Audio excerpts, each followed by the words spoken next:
I was using Python, Java, and sometimes PHP for my backend projects. Then I met the people on the intranet.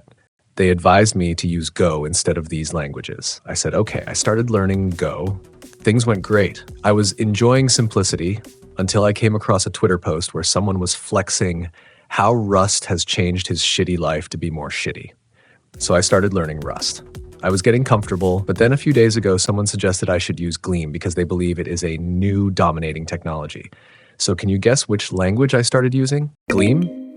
No, C. Why? Because it's simple and works. But right now, the question is why people are comparing Gleam with other languages, and especially with Rust.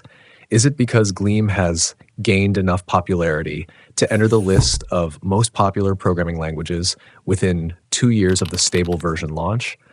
It's true that Rust has taken 3 years to get its place, but Rust started with 3% popularity, while Gleam entered with 1.1%. Remember, we are not comparing an 8-year-old programming language with a 20-year-old programming language. The first Git commit of Rust was done in the year 2006. Remember, this is a Git commit, not a GitHub commit. GitHub was launched in the year 2008, so the first GitHub commit for Rust was done in the year 2010. The first GitHub commit for Gleam was in 2018.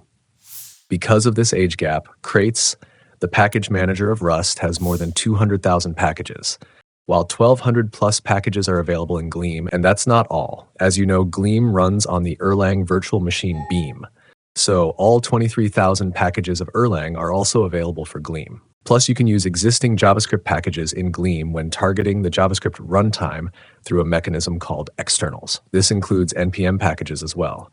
But still, Gleam's own library collection is very short.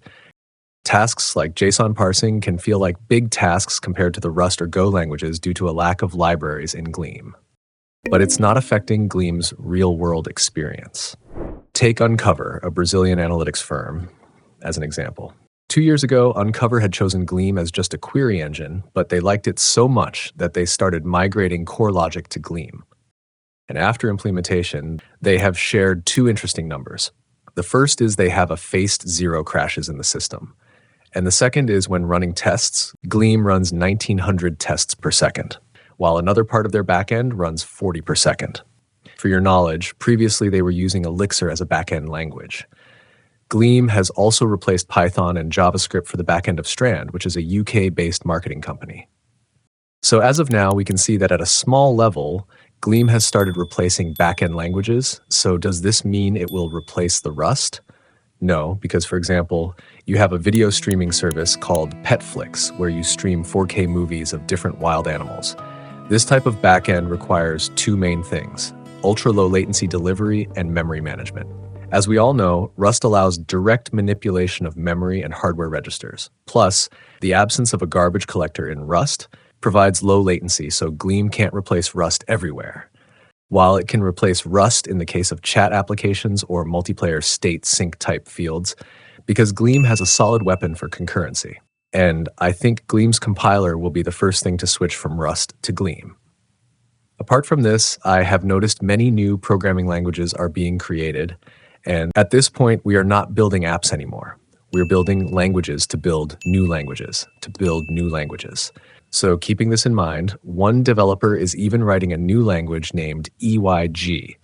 And the shocking thing is that he is writing this new language in a new language. In the end, I just want to say, languages come and go, but the right ones will stay for you.